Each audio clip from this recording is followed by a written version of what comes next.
ప్రార్థన చేసుకుందాం.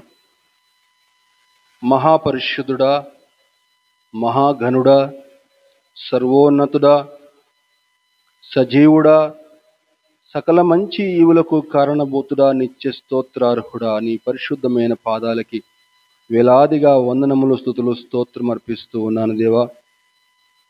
గడిచిన అక్టోబర్ మాసమంతయు క్షేమకరంగా కాచి కాపాడి మరొక చక్కని శ్రేష్టమైన మాసాన్ని మా జీవితాల్లో దయచేశారు. నీ పాదాలకి వందనాలు. ఈ మొదటి ఆదివారం దేవా, మేమందరం నైనా చిన్న సంఘంగా కూడుకుని ఇంతవరకు సంతోషంగా నేను స్తుతించుకున్నాం, మహింపరుచుకున్నాం, చక్కని శ్రేష్టమైన ఆరాధన జరిపించుకున్నారు. నీ పాదాలకి వందనాలు, స్తోత్రం దేవా. అయా, ఈ ఉదయకాల సమయం దేవా, అయా ఆశతో వచ్చిన బిడ్డలతో ప్రభు దేవా, వాక్యం ద్వారా మాట్లాడమని అడుగుచున్నాను దేవా. అయోగ్యును, ఎన్నిక లేని వాడిని నిశ్చిత మధ్య కొద్దిసేపు నీకు సిలువ చాటును మరుగుపరిచి ఇక్కడికి వచ్చిన ప్రతి ఒక్క బిడ్డతోనైనా వ్యక్తిగతంగా మాట్లాడి మీరే స్తుతి ఘనత మహిమ పొందుడని మా ప్రభువును మా రక్షకుని నీ ప్రియకుమారుడు యేసుక్రీస్తు వారి అతి శ్రేష్టమైన నామంలో మిక్కిలి వినమాడి వేడుకొనుచున్నాను తండ్రి, ఆమేన్.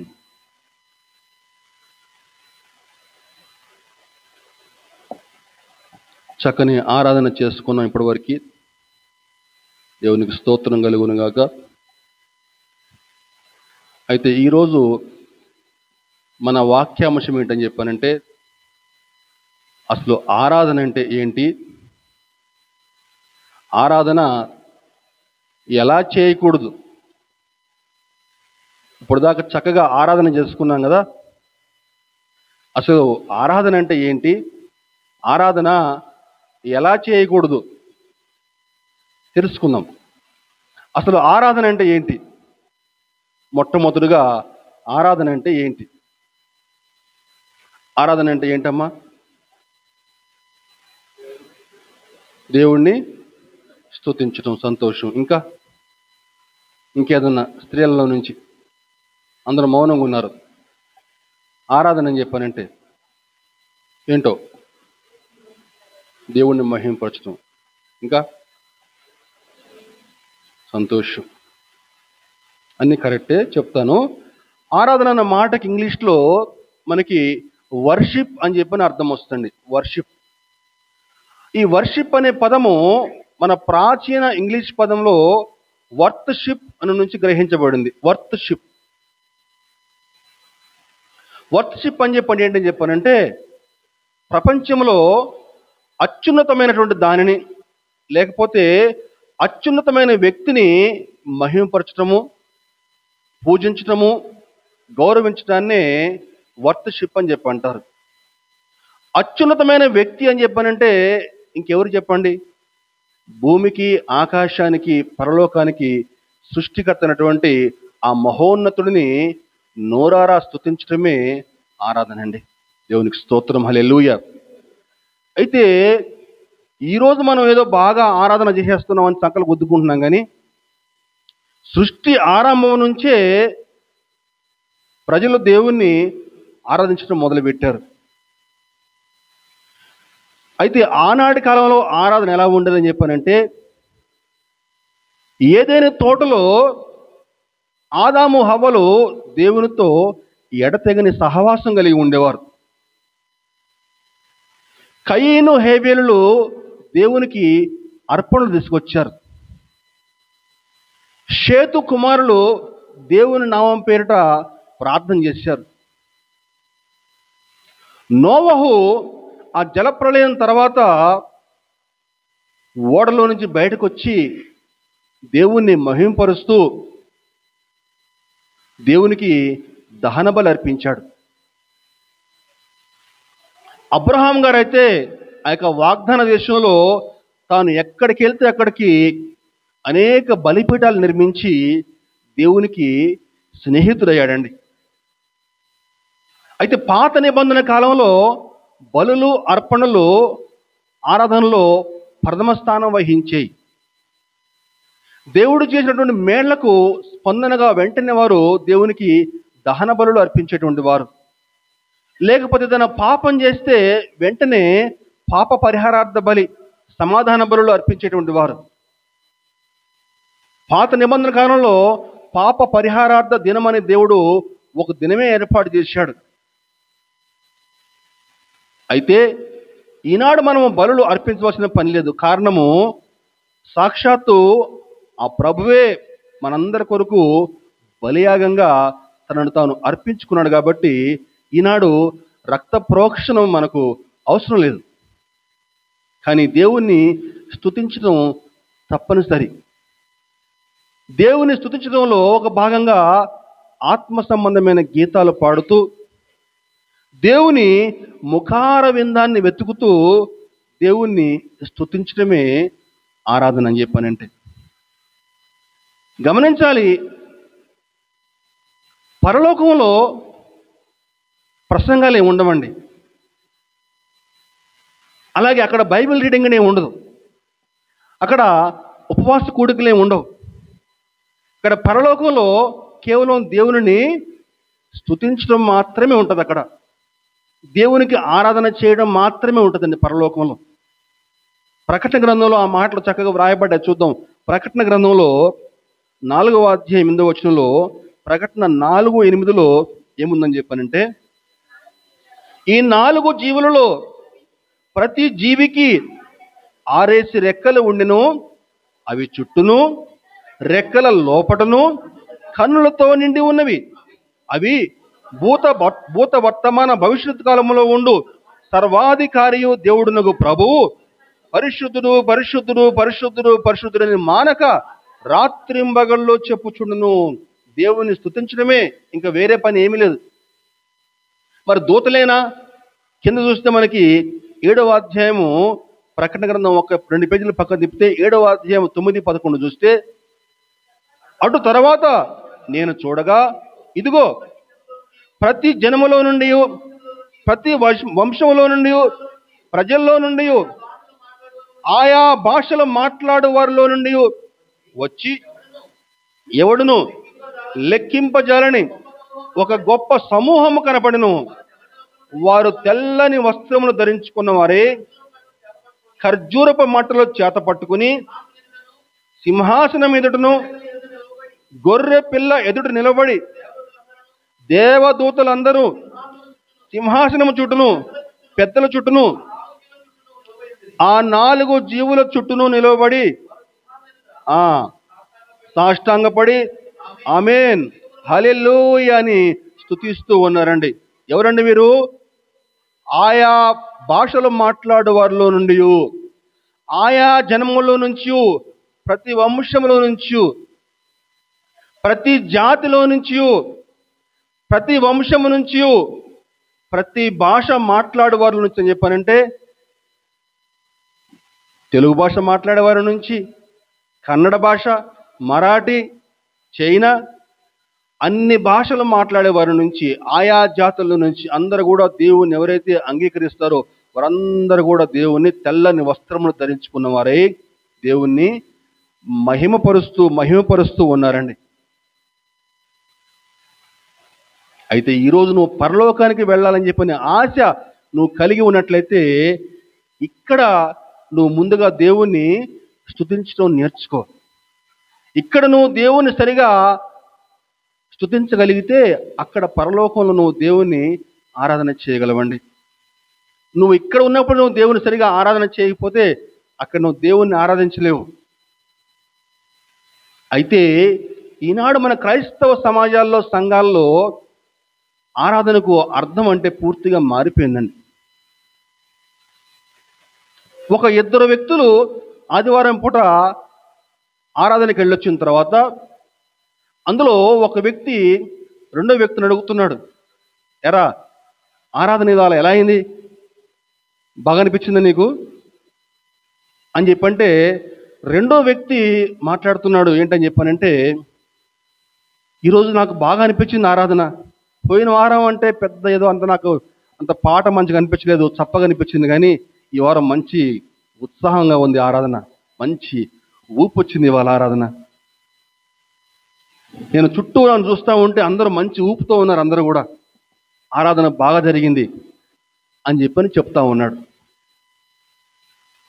ఆ మాటలు వింటా ఉంటే ఏమనిపిస్తుంది అని చెప్పానంటే, ఈనాడు ఆరాధనలో నీకు ఏం కావాలని చెప్పానంటే ఊపు కావాలి. ఆరాధనలో ఒక ఉత్సాహం కావాలన్నమాట. అదే నువ్వు ఆరాధన అనుకుంటున్నావు. ఆరాధన అని చెప్పానంటే నువ్వేమనుకుంటున్నావు అని చెప్పంటే, దేవుని మందిరానికి వస్తే నాకేం దొరుకుతుంది, నీకేం కావాలనుకుంటున్నావు అని చెప్పంటే నువ్వు ఒక ఉత్సాహం కావాలనుకుంటున్నావు. దేవుని మందిరానికి వస్తే ఒక ఊపు ఉండాలి. ఊపు లేకపోతే, ఆ యొక్క డ్రమ్స్ లేకపోతే, ఆ యొక్క లేకపోతే ఆరాధన కాదనుకుంటున్నావు. ఈరోజు అనేక మంది యొక్క ఆలోచన విధానం అలాగే ఉందండి. కానీ నిజమైన ఆరాధన దేవుని నుంచి నువ్వేం పొందుకుంటున్నావు అని కాదు, కానీ దేవునికి నేనేమి ఇవ్వగలను అని చెప్పని అడుగుతా ఉంది. దేవునికి స్తోత్రం, హల్లెలూయా. కీర్తనలో 96లో దావీదు మాట్లాడుతూ ఏమంటున్నాడని చెప్పానంటే, 96 దావీదు కీర్తనలో 7-9 విషయాలు చూస్తే, జనమన కుటుంబములారా యెహోవాకు చెల్లించుడి, మహిమ బలములు యెహోవాకు చెల్లించుడి, యెహోవా నామమునకు తగిన మహిమ ఆయనకు చెల్లించుడి, నైవేద్యము తీసుకుని ఆయన ఆవరణములకు రండి, పరిశుద్ధ అలంకారములు ధరించుకుని యెహోవాకు నమస్కారము చేయుడి, సర్వభూజనులారా ఆయన సన్నిధిన వణుకుడి, యెహోవాకు చెల్లించుడి, యెహోవాకు చెల్లించుడి, యెహోవాకు చెల్లించుడి, యెహోవాకు నమస్కారము చేయుడి, నైవేద్యమును తీసుకుని ఆయన సన్నిధికి రండి, యెహోవాకు చెల్లించుడి. గమనించాలి, అసలు ఆరాధన, మొట్టమొదటి ఆరాధన మనకి బైబిల్లో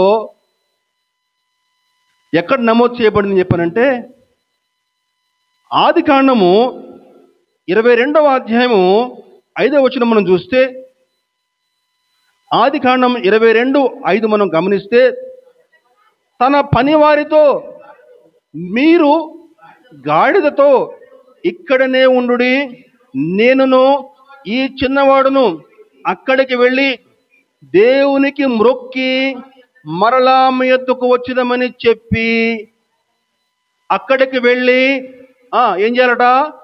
దేవునికి మ్రొక్కి. చెప్దాం ఒకసారి అందరం, అక్కడికి వెళ్ళి దేవునికి మ్రొక్కి. అంటే తన యొక్క ఏకైక కుమారుని దేవునికి అర్పించడమే ఆరాధనగా ఆనాడు అబ్రహాం గారు భావించారండి.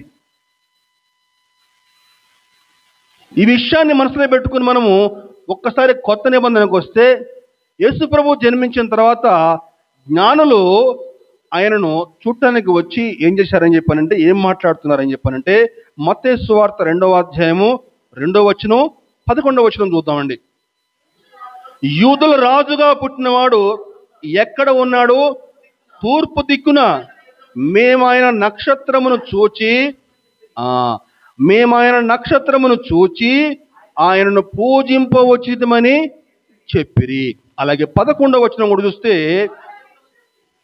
తల్లి అయిన మరియను ఆ శిశువును చూచి సాగిలపడి ఆయనను పూజించి తమ పెట్టెలు విప్పి బంగారమును సాంబ్రాణిని బోళమును కానుకలుగా ఆయనకు సమర్పించిరి.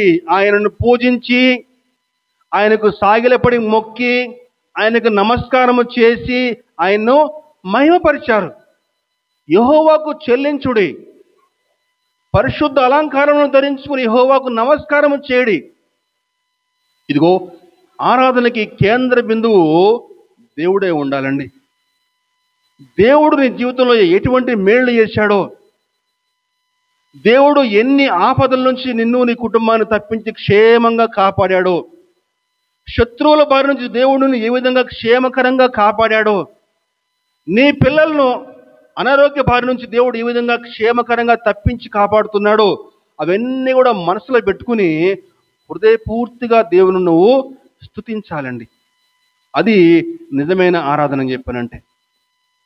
అదిగో ఆ విధంగా నువ్వు ఆరాధన చేయగలిగితే, ఆనాడు హబక్కూకు ఏ విధంగా చెప్పాడంటే, హబక్కూకు ఆనాడు ఏం చెప్పాడని చెప్పానంటే, మా ద్రాక్ష చెట్లు పండకపోయినను చేనులో పైరు రాకపోయినను నేను చూద్దాం ఒకసారి హబక్కూకు ఏం చెప్తున్నాడంటే 3వ అధ్యాయము 17-18 వచనం నుంచి, అంజూరపు చెట్లు పూయకుండాను, ద్రాక్ష చెట్లు ఫలింపకపోయినను, ఒలీవ చెట్లు కాపు లేక ఉండినను, చేనులో పైరు పంటకు రాకపోయినను, గొర్రెలు దొడ్డిలో లేకపోయినను, శాలలో పశువులు లేకపోయినను, నేను యెహోవా యందు ఆనందించెదను, నా రక్షణకర్త అయిన నా దేవుని యందు నేను సంతోషించెదను. హల్లెలూయా. దాని అర్థం ఏంటి తెలుసండి? ఈరోజు నేను ఎక్కడైతే ఉద్యోగం చేస్తా ఉన్నానో ఆ ఉద్యోగం చేసే దగ్గర శాలరీ రాకపోయినా సరే, నేను పంట వేస్తే ఆ పంట చేతికి రాకపోయినా సరే, నా కుటుంబంలో సమస్యలు వెంటాడుతున్నా సరే, నేను యెహోవా యందు ఆనందిస్తానని చెప్పని ఈరోజు ఎంతమందికి చెప్పగలం? గమనించాలి. ఆనాడు హబక్కూకు చెప్తున్నాడు ఏంటని చెప్పానంటే, అంజూరపు చెట్లు పండకపోయినను, ఇంకా ద్రాక్ష చెట్లు ఫలింపకపోయినా సరే, ఓలీవ చెట్లు కాపు లేకపోతే, ఆనాడు అంజూరపు చెట్లు ద్రాక్ష ఇవే ఆనాటి ఆహారం, అవి లేకపోయినా సరే నేను యెహోవా యందు ఆనందిస్తాను. ఎలా పాడమన్నాడు ఆ పాట? 3వ అధ్యాయం మొదట్లో చూడండి. తంతి వాయిద్యములతో పాడదగినది. ఎలా పాడమంటున్నాడండి? తంతి వాయిద్యాలు వాయించుకుంటూ, అంజూరపు చెట్లు లేకపోయినా పర్వాలేదు, ద్రాక్ష చెట్లు లేకపోయినా పర్లేదు, ఒలీవ చెట్లు కాపు లేకపోయినా పర్లేదు, నేను నా దేవుని యందు నేను ఆనందిస్తాను. అదిగో ఆనాడు భక్తులు ఆ విధంగా దేవుని స్తుతించారండి. ఆనాడు భక్తులు దేవుణ్ణి ఆ విధంగా ఆరాధించారు. మరి ఈనాడు మన ఆరాధన ఎలా ఉంది? మన యొక్క ఆరాధన విధానం ఎలా ఉంది గమనించాలి. ప్రాముఖ్యంగా ఈరోజు మన వాక్యాంశం ఏంటని చెప్పానంటే, ఆరాధన ఎలా చేయకూడదు. ఇప్పటిదాకా ఆరాధన అంటే ఏంటో క్లుప్తంగా చెప్పుకున్నాం. ఆనాటి భక్తులు ఏ విధంగా ఆరాధించారు, అసలు ఆరాధన ఎలా చేయకూడదు, ఒక 5 అంశాలు ఈరోజు మీకు వివరించే ప్రయత్నం చేస్తాను. మొట్టమొదటి అంశం ఏంటని చెప్పానంటే, నీ గొప్పతనం చూపించుకుంటూ ఆరాధన చేయకూడదండి. మొట్టమొదటి అంశం, నీ గొప్పతనం చూపించుకుంటూ ఆరాధన చేయకూడదు. ఆరాధన అని చెప్పానంటే దేవుని స్తుతించడమే కానీ, నీ గొప్పతనం చూపించుకోవడానికో, లేకపోతే నీ టాలెంట్ చూపించుకోవడానికో, లేకపోతే నీ తలాంతులు చూపించుకోవడానికో నువ్వు ఇక్కడ నిలబడి నువ్వు దేవుని ఆరాధన చేయడానికి వీల్లేదు. నీ చుట్టూ ఉన్న ప్రజల యొక్క ఆకర్షణ నీ వైపు ఉండేలాగా నువ్వు యాక్షన్ చేయడానికి వీల్లేదు. హృదయపూర్తిగా మనస్ఫూర్తిగా నువ్వు దేవుణ్ణి ఆరాధన చేయాలి. ఆత్మతో సత్యముతో నువ్వు దేవుణ్ణి ఆరాధన చేయగలగాలి. ఆ విధంగా నువ్వు చేసినట్లయితే దేవుని యొక్క మహిమ అక్కడ ప్రత్యక్షమవుతుందండి. దేవునికి స్తోత్రం. హల్లెలూయా. దినవృత్తాంతంలో చూస్తే ఆనాడు సొలొమోను దేవుని మందిరం కట్టించిన తర్వాత దినవృత్తాంతంలో చూస్తే 2వ దినవృత్తాంతంలో 5వ అధ్యాయము 13-14, వారితో కూడా బూరలు ఊదు యాజకులు 120 మంది నిలిచిరి. బూరలు ఊదువారును పాఠకులను ఏకస్వరముతో యెహోవాకు కృతజ్ఞతాస్తుతులు చెల్లించుచు గానము చేయగా, యాజకులు పరిశుద్ధ స్థలములో నుంచి బయలు వెళ్ళి ఆ బూరలతోనూ వాద్యములతోనూ కలిసి స్వరమెత్తి, యెహోవా దయాళుడు, ఆయన కృప నిరంతరముండునని స్తోత్రము చేసిరి. అప్పుడు ఒక మేఘము యెహోవా మందిరము నిండెను. యెహోవా తేజస్సుతో దేవుని మందిరము నిండుకొనగా, సేవ చేయుటకు యాజకులు ఆ మేఘమున్న చోట నిలవలేకపోయిరి. హల్లెలూయా. స్తోత్రం. పాటలు బాగాలేవని చెప్పను, పాటకు తగ్గ తాళం లేదని చెప్పను, అక్కడ వాళ్ళు ఏమీ మాట్లాడలేదండి. హృదయపూర్తిగా దేవుణ్ణి స్తుతించారు, హృదయపూర్తిగా దేవుణ్ణి గానం చేశారు, ఎలుగెత్తి దేవుని స్తుతించారండి. ఆ విధంగా వారు చేస్తూ ఉంటే దేవుని యొక్క మహిమ అక్కడ మందిరం అంతా కూడా నిండిందటండి. నీ గొప్పతనం చూపించుకుంటూ అక్కడ నువ్వు ఆరాధన చేయడానికి వీల్లేదు. మహిమ, ఘనత, ప్రభావం సమస్తమును కూడా ఆయనకే చెల్లిస్తూ ఆయన నువ్వు ఆరాధన చేయాలి. నెంబర్ టూ, వ్యక్తిగత ఆరాధనను నిర్లక్ష్యం చేయరాదు. ఆరాధన ఎలా చేయకూడదనే అంశంలో ఒక్కొక్క అంశం కూడా వివరిస్తా ఉన్నాను. చాలా ప్రాముఖ్యమైన అంశాలు. రెండవ అంశం ఏంటని చెప్పారంటే, వ్యక్తిగత ఆరాధన నిర్లక్ష్యం చేయకూడదండి. గమనించాలి, మనం ఆరాధన అనగానే మనకి ఏమని గుర్తుకొస్తుంది చెప్పారంటే, ఆదివారం పూట సంఘమంతా కూడుకుని ఆరాధన చేయటమే ఆరాధన అని చెప్పి అనుకుంటాం మనం. కానీ గమనించాలి, నువ్వు వ్యక్తిగతంగా ఏకాంతంగా ఉన్నప్పుడు నువ్వు దేవుణ్ణి ఆరాధన చేయలేకపోతే నువ్వు సంఘ ఆరాధనలో నువ్వు పాల్గొనలేవు. నీ వ్యక్తిగత ఆరాధన సంఘ ఆరాధనకి నడిపించాలి. నువ్వు వ్యక్తిగతంగా ఏకాంతంగా కూడుకున్నప్పుడు నేను బాగుండాలా, నా భార్య బాగుండాలి, నా పిల్లలు బాగుండాలా, అది కాదు. కీర్తనల పుస్తకం తెరిచి దావీదు దేవుణ్ణి ఏ విధంగా స్తుతించాడు, ఎంతో గొప్పగా స్తుతించాడు. బైబిల్ తెరిచిపెట్టి దేవుణ్ణి ఏ విధంగా దావీదు స్తుతించాడో అలా నువ్వు దేవుణ్ణి స్తుతించు, దేవుణ్ణి కీర్తించు. వ్యక్తిగతంగా ఏకాంతంగా ఉన్నప్పుడు దేవుణ్ణి స్తుతిస్తూ ఉంటే, అలా నువ్వు ఏకాంతంగా ఉన్నప్పుడు దేవుణ్ణి ఆరాధన చేయగలిగితే, వ్యక్తిగతంగా నువ్వు ఆరాధన చేయగలిగితే అప్పుడు నువ్వు సంఘంగా కూడుకుని నువ్వు దేవుణ్ణి ఆరాధించగలవు. ఈరోజు ఆరాధన జరుగుతూ ఉంటే కొంతమంది నోటికి ప్లాస్టర్లు అంటించుకున్నట్టుగా, ఈ ఆరాధనతో మాకు సంబంధం లేదన్నట్లుగా గుడ్ల గొప్పలాగా దిక్కులు చూస్తూ ఉంటారు. ఈ బ్యాచ్ అంతా కూడా ఏ బ్యాచ్ అంటే చెప్పానంటే, వ్యక్తిగతంగా దేవుణ్ణి ఆరాధన చేయలేని బ్యాచ్. సిగ్గుపడాలి. అనేక సంఘాల్లో ఇటువంటి వాళ్ళు ఉన్నారు. నువ్వు దేవుని హృదయపూర్తిగా ఏకాంతంగా ఉన్నప్పుడు నువ్వు దేవుని ఆరాధన చేయగలిగితే అప్పుడు సంఘంగా కూడుకున్నప్పుడు నువ్వు దేవుణ్ణి స్తుతించగలవు, ఆరాధన చేయగలవండి. దావీదు అంటాడు, అంతరిక్షంలో దేవుని మహిమను ప్రచురపరుస్తున్నాయి. ఉందా వాక్యంలో? 19:1 కీర్తనలు 19:1 ఆకాశములు దేవుని మహిమను వివరించుచున్నవి, అంతరిక్షము ఆయన చేతి పనిని ప్రచురపరుచున్నది. అంతరిక్షం అని చెప్పానంటే సూర్యుడు, చంద్రుడు, నక్షత్రాలు అన్నీ కూడా దేవుణ్ణి స్తుతిస్తా ఉన్నాయట, ఆయన నామమును మహిమపరుస్తూ ప్రచురపరుస్తున్నాయటండి. నువ్వు నేను తప్పించి అటువంటి వాళ్ళని చూస్తే నాకు జాలేస్తుంది. మౌనంగా ఉంటారు చూసారా, వాళ్ళని చూస్తే నాకు చాలా బాధ అనిపిస్తుంది, దుఃఖం వస్తుంది, కోపం వస్తుంది, జాలి అనిపిస్తుంది. ఎందుకు వస్తారా నేను మందిరానికి అని చెప్పని. నీ సృష్టికర్త నువ్వు నోరారా స్తుతించకపోతే ఇంకెందుకండి జీవితం? రేపటి రోజున పరలోకానికి వెళ్తే నువ్వు దేవుణ్ణి ఏ విధంగా స్తుతించగలవు? వ్యక్తిగత ఆరాధన ఎప్పటికీ నిర్లక్ష్యం చేయకూడదు. రెండవ అంశం, ఎలా ఆరాధన చేయకూడదు.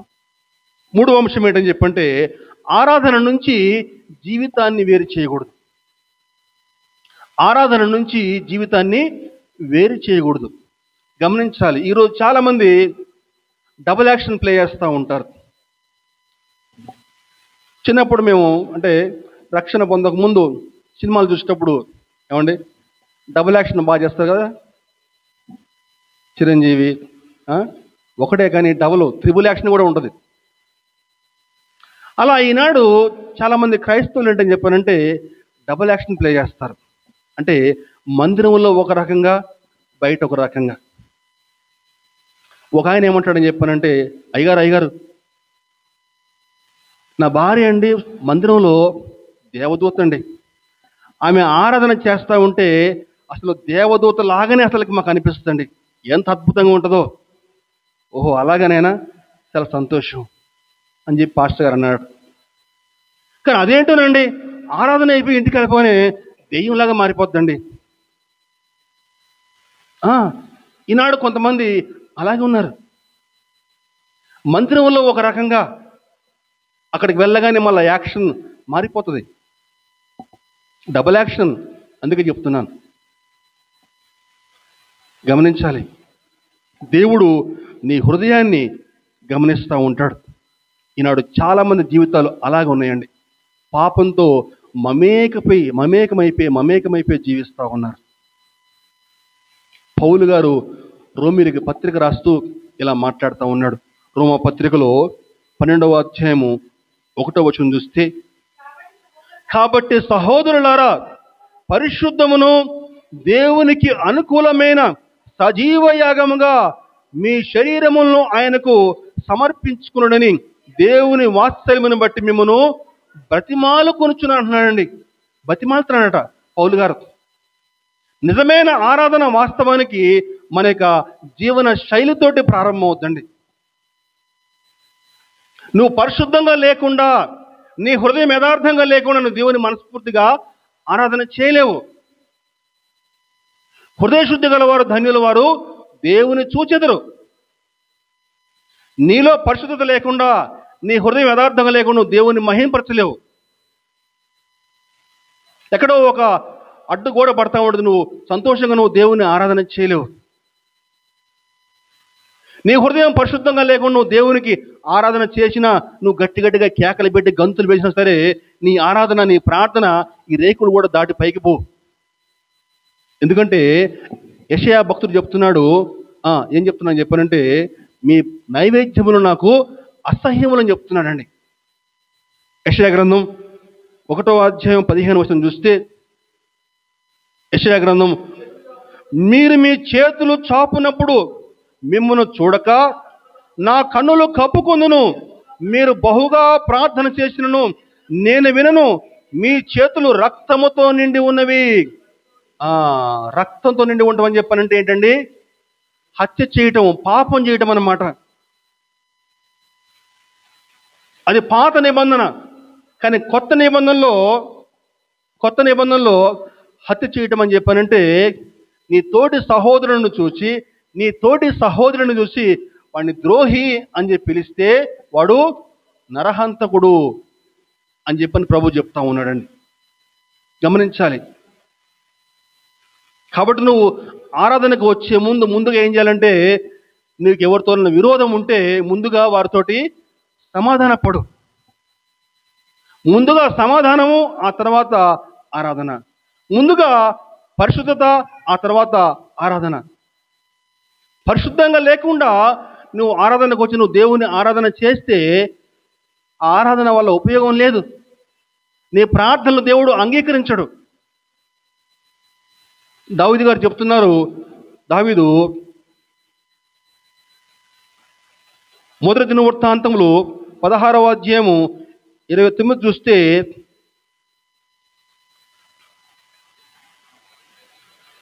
కీర్తనలు 96 కూడా చూద్దామండి. కీర్తనలు 96:9 పరిశుద్ధ అలంకారములు ధరించుకుని యెహోవాకు నమస్కారము చేడి సర్వభూజనులారా ఆయన సన్నిధిన వణుకుడి. పరిశుద్ధ అలంకారములు ధరించుకుని.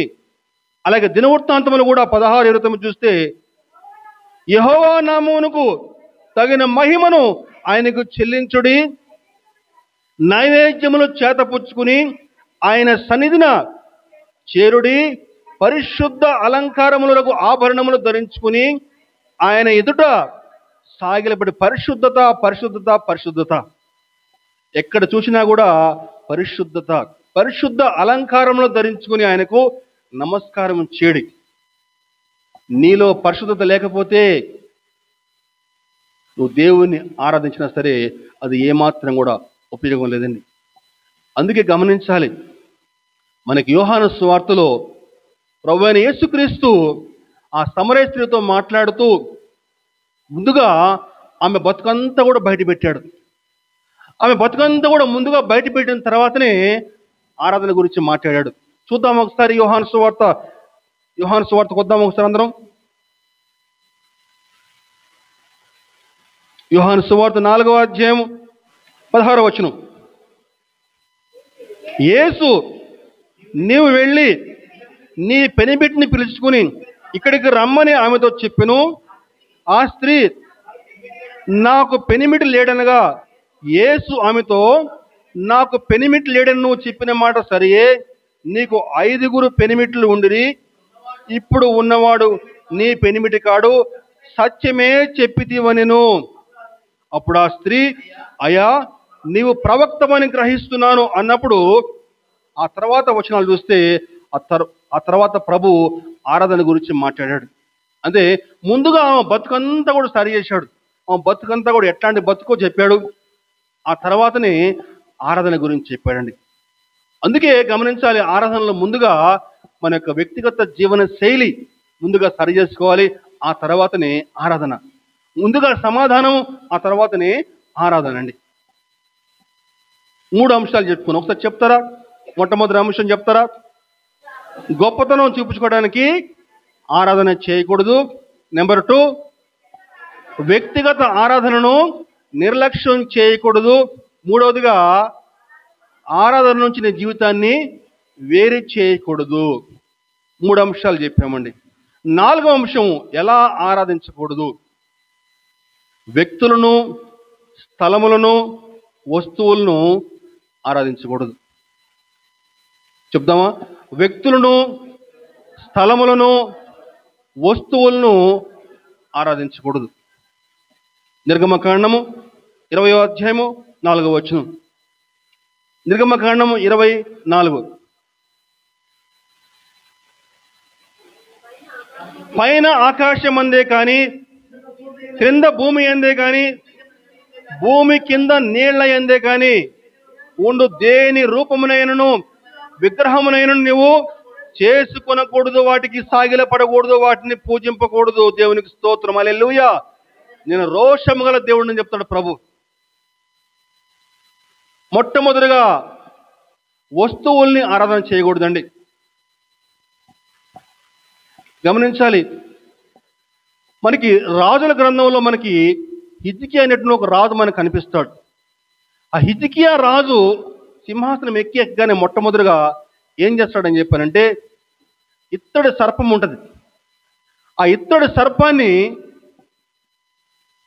చిన్న భిన్నం చేస్తాడు. ఆ ఇత్తడి సర్పం ఎక్కడిది?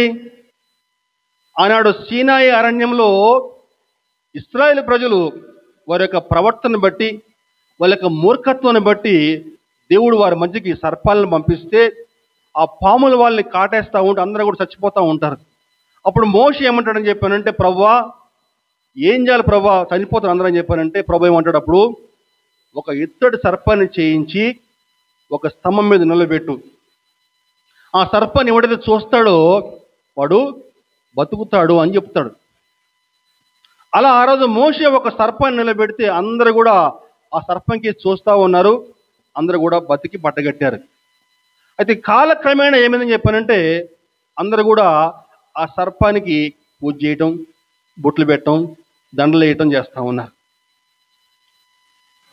ఈ హిజ్కియా రాజు సింహాసనం ఎక్కగానే మొట్టమొదటిగా ఏం చేశాడని చెప్పానంటే, మనకి 2వ రాజులు 18వ అధ్యాయము 4వ వచనం చూస్తే, 2వ రాజు 18:4, ఉన్నత స్థలములను కొట్టివేసి విగ్రహములను పగలగొట్టి దేవతా స్తంభములను పడగొట్టి మోషే చేసిన ఇత్తడి సర్పమును చిన్న భిన్నములుగా చేసెను. గమనించాలండి, మన దేవుడు వస్తువు కాదండి. ఈనాడు గమనిస్తే అనేక మంది యేసు ప్రభు యొక్క చిత్రపటం పెట్టుకుని దానికి బొట్లు పెడతా ఉంటారు, దండలేస్తూ ఉంటారు. యేసు ప్రభు చిత్రపటానికి పూలమాలలు వేసి దానికి మొక్కుతూ ఉంటారు ఆ పటానికి.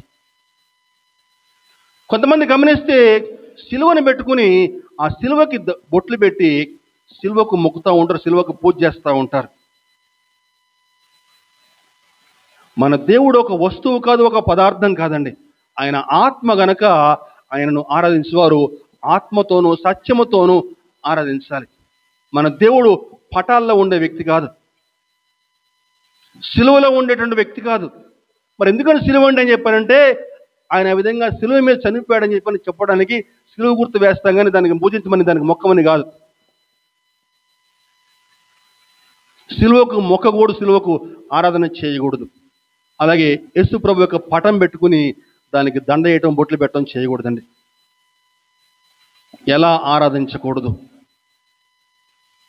స్థలములను ఆరాధన చేయకూడదు, స్థలాలను ఆరాధన చేయకూడదండి. గమనించాలి. ఈరోజు కొంతమంది వ్యక్తులు ఏంటని చెప్పారంటే, మొదటి ఆరాధనకి ఫలానా టెంపుల్కి వెళ్తేనే అక్కడ మాకు బాగా ఆరాధన అవుతుంది, అక్కడికి వెళ్తేనే మాకు ఆరాధన, అక్కడికి వెళ్తేనే మాకు దేవుని మహిమ అక్కడ ప్రత్యక్షమవుతుంది అనే భావనలో చాలామంది ఉంటా ఉన్నారు. గమనించాలి. చెన్నై వెళ్ళి ఫలానా అక్కడ ఒక తల్లిగారి దేవాలయం ఉంది, ఆ తల్లిగారి దేవాలయంలో మొక్కితేనే మాకు అక్కడ దేవుని యొక్క మహిమ మాకు ప్రత్యక్షమవుతుందండి అని చెప్పని కొంతమంది భావిస్తూ ఉంటారు. మనకందరికీ తెలుసు, తెలంగాణ వాళ్ళకి మెదక్కి వెళ్ళి అక్కడ మెదకులో మొక్కుబడి చేసుకున్నాము అని చెప్పేసి. గమనించాలండి. ఇప్పుడే చెప్పే దేవుడు ఏదో ఒక స్థలంలో నివాసం ఉండేవాడు కాదు, ఏదో ఒక ప్రాంతంలో నివాసం ఉండేవాడు కాదు. ఆయన ఆత్మ గనుక నువ్వు అమెరికాలో ఉండి ప్రార్థన చేస్తే అక్కడ ఆలకిస్తాడు, నువ్వు చైనాలో ఉండి ప్రార్థన చేస్తే అక్కడ ఆలకిస్తాడు, నువ్వు అమలాపురంలో ఉండి ప్రార్థన చేస్తే అక్కడ ఆలకిస్తాడు. దేవునికి స్తోత్రం, హల్లెలూయా. గమనించాలి. కొత్త నిబంధనలో రూపాంతర కొండ అని ఒకటి ఉంది. యేసు ప్రభు రూపాంతరం అయిన తర్వాత పేతురు గారు ఆశ్చర్యపోయి అంటాడు, ఏంటని చెప్పారంటే, ప్రభువా ఇక్కడ నీకొకటి, మోషేకొకటి, ఏలియాకి ఒకటి 3 పర్ణశాలలు కడతాం ప్రభువా అని చెప్పి పేతురు గారు ఏమంటే ఆశ్చర్యపోయి చెప్తాడు. యేసు ప్రభు దానికి ఒప్పుకోలే. ఒకవేళ పేతురు గారు అక్కడ పర్ణశాల కట్టి ఉంటే ఖచ్చితంగా అది పుణ్యక్షేత్రం అయి ఉండేది, కానీ ప్రభు దానికి ఒప్పుకోలేదు. అలాగే యేసు ప్రభు ఏ మేడగదిలో అయితే శిష్యుల యొక్క కాళ్ళు గడిగి అక్కడ ప్రభురాత్రి భోజనం చేశాడో అక్కడ ఏమి కూడా పుణ్యక్షేత్రం నిర్మించబడలేదండి. ఒకవేళ ఆ విధంగా పుణ్యక్షేత్రం కడితే ఏమంటే ఇప్పటికల్లా ఒక గొప్ప ఆరాధన స్థలం అయి ఉండేది అది. సొలొమోను గారు దేవాలయం కట్టి ఏమంటాడంటే, దేవా ఆకాశ మహాకాశములు నిన్ను పట్టజాలవే అంటాడండి. దేవుడు ఏదో ఒక స్థలంలో నివాసం ఉండేవాడు కాదు, ఆ టెంపుల్కి వెళ్తే అక్కడే ఉంటాడని చెప్పనే భావన తొలగించుకోండి. నువ్వు హృదయపూర్తిగా దేవుణ్ణి ఆరాధన చేయగలిగితే, నువ్వు ఏ స్థలంలో ఉన్నావు దేవునికి ఆరాధన చేసినా సరే అక్కడ దేవుడు నీ ప్రార్థన ఆలకిస్తాడు. దేవునికి స్తోత్రం, హల్లెలూయా. స్థలాలను ఆరాధన చేయకూడదండి. అలాగే వ్యక్తులను ఆరాధన చేయకూడదు, వ్యక్తి పూజ వద్దు. గమనించాలి. కొత్త నిబంధనలో మనకి కొర్నేలి ఒక భక్తుడు కనిపిస్తాడు. కొర్నేలి ఒక నీతిపరుడు, భక్తిపరుడు. అయితే ఆయనకి రక్షణ లేదు. ఒకనాడు దేవుని దూత కొర్నేలికి ప్రత్యక్షమై అంటుంది, ఏమంటాడని చెప్పానంటే, దూత నువ్వు యొప్పేకి వెళ్ళి పేతురుని పిలిపించు, పేతురు వచ్చి నీకు ఏం చేయాలో చెప్తాడు అని చెప్పన్నప్పుడు ఆ కొర్నేలి పేతురుని రప్పిస్తాడు. అప్పుడు పేతురు కొర్నేలి ఇంటికి వెళ్ళగానే అప్పుడు కొర్నేలి ఏం చేస్తున్నాడో చూద్దాం ఒకసారి. అపోస్తలుల కార్యం 10వ అధ్యాయము, అపోస్తలుల కార్యం 10వ అధ్యాయము 25, 26. పేతురు లోపలికి రాగా కొర్నేలి అతనిని ఎదుర్కొని అతని పాదముల మీద పడి నమస్కారము చేసును. గమనించాలండి. అంటే కొర్నేలి పేతురు వచ్చి రాగానే గబగబా కాళ్ళ మీద పడి నమస్కారం చేయబోతున్నాడు. దానికి పేతురు ఏమంటాడు చెప్పాడు, అయ్యా నేను కూడా నీ వంటి నరుడినే, నా కాళ్ళ మీద పడొద్దు, నేను కూడా నీకులాగా మనిషినే, నా కాళ్ళ మీద ఎందుకు పడతావు అని చెప్పని అతన్ని లేపుతా ఉన్నాడు. అలాగే పౌలు బర్నబాలు కూడా లుస్త్ర అనే ఒక ప్రాంతంలో ఒక బలహీన పాదము గల వ్యక్తిని స్వస్థపరిస్తే ఆ చుట్టుపక్కల ప్రజలందరూ కూడా వాళ్ళిద్దరు కూడా దేవుళ్ళుగా కొలుస్తూ ఉన్నారు. దేవుళ్ళుగా కొలవబోతే అప్పుడు పౌలు బర్నబాలు ఏం చేశారో చూద్దామండి. అపోస్తలుల కార్యము 14వ అధ్యాయము 14-15 వచనం చూద్దాం. 14-15. అయ్యలారా మీరెందుకు ఇలాగూ చేయుచున్నారు? మేము కూడా మీ వంటి స్వభావం నరులమే. మీరు ఈ వ్యర్థమైన వాటిని విడిచిపెట్టి ఆకాశమును, భూమిని, సముద్రమును, వాటిలో ఉండు సమస్తమును సృజించిన జీవము గల దేవుని వైపు తిరగవలనని మీకు సువార్త ప్రకటిస్తూ ఉన్నాము. హల్లెలూయా. ఆనాటి భక్తులు ఆ విధంగా దేవుని గొప్ప చేశారండి. వారు ఎన్నో అద్భుతాలు ఆశ్చర్యకార్యాలు చేస్తూ ఉంటే వారిని దేవుళ్ళుగా పూజించి కొలవబోతూ ఉంటే, మేము దేవుళ్ళం కాదు నాయనా, మేము కూడా నీ వంటి మనుషులమే అని చెప్పని వారు ఒప్పుకోలేదు. కానీ ఈనాడు పరిస్థితి మొత్తం మారిపోయింది. కొంతమంది దైవ సేవకులు వారిని వారు దైవాంశ సంభూతులుగా భావించుకుంటూ ఆఖరికి దేవుని మందిరంలో కూడా వాళ్ళ పటాలు కనిపించాలి. దేవుని మందిరంలో పటాలు కనిపించాలి. నువ్వు కానుకేస్తా ఉంటే ఆ కానుకల పెట్టి మీద ఆయన ఫోటో కనిపించాలి. నువ్వు కానుకేస్తా ఉంటే ఆ కానుక పేపర్ మీద ఆయన ఫోటో కనిపించాలి. అంటే నువ్వు కళ్ళు మూసినా కళ్ళు తెరిచినా కూడా ఆయన ప్రతిరూపమే నీకు కనిపిస్తూ ఉండాలన్నమాట. ఈనాడు అనేక మంది దైవ సేవకులు అలా తయారయ్యారు. వ్యక్తి పూజ కోరుకుంటా ఉన్నారండి. పేర్లు చెప్పను కానీ మీకు అందరూ తెలుసు, మాకంటే మీకు బాగా తెలివైన వారు. వ్యక్తి పూజ చేసుకుంటా ఉన్నారు, వ్యక్తి పూజ కోరుకుంటా ఉన్నారు. ఆ వ్యక్తి పూజ అనేది సాతాను సంబంధమైనటువంటి ఆలోచన అండి. ఆనాడు సాతాను ఇదే విధమైన ఆరాధన కోరుకున్నాడు. ఏమంటాడు? మహోన్నతులతో నన్ను నేను సమానునిగా చేసుకుంటాను, ఉత్తర దిక్కునున్న సభాపర్వతం మీద కూర్చుంటానని చెప్పి అనుకున్నాడు వాడు. అక్కడి నుంచి ఈ భూలోకంలోకి పడద్రోయపడ్డాడు. కొత్త నిబంధనలో యేసు ప్రభువుకి వచ్చి ఏమంటాడని చెప్పంటే, నువ్వు సాగిలపడి నాకు నమస్కారం చేస్తే, మత్తయి సువార్త 4వ అధ్యాయంలో, మత్తయి సువార్త 4వ అధ్యాయము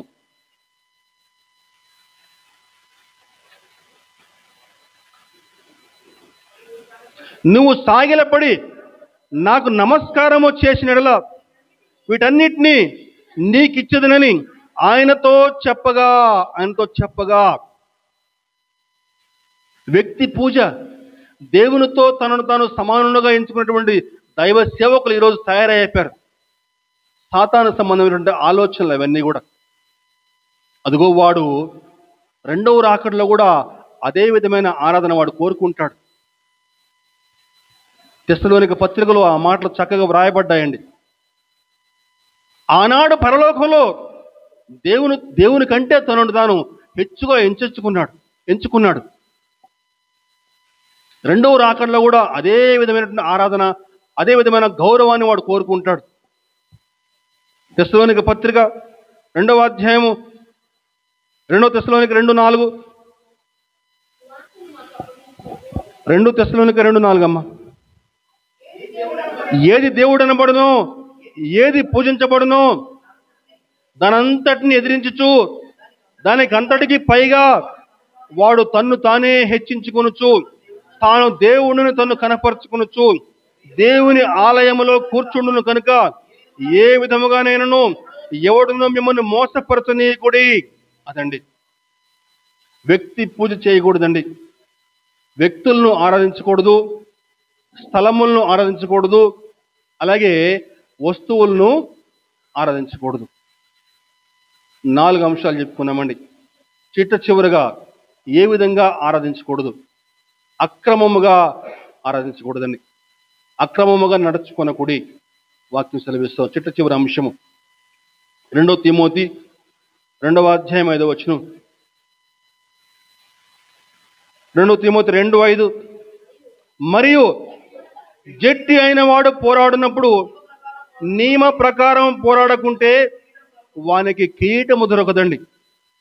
జట్టి అయిన వాడు పోరాడినప్పుడు నియమ ప్రకారం పోరాడాలి.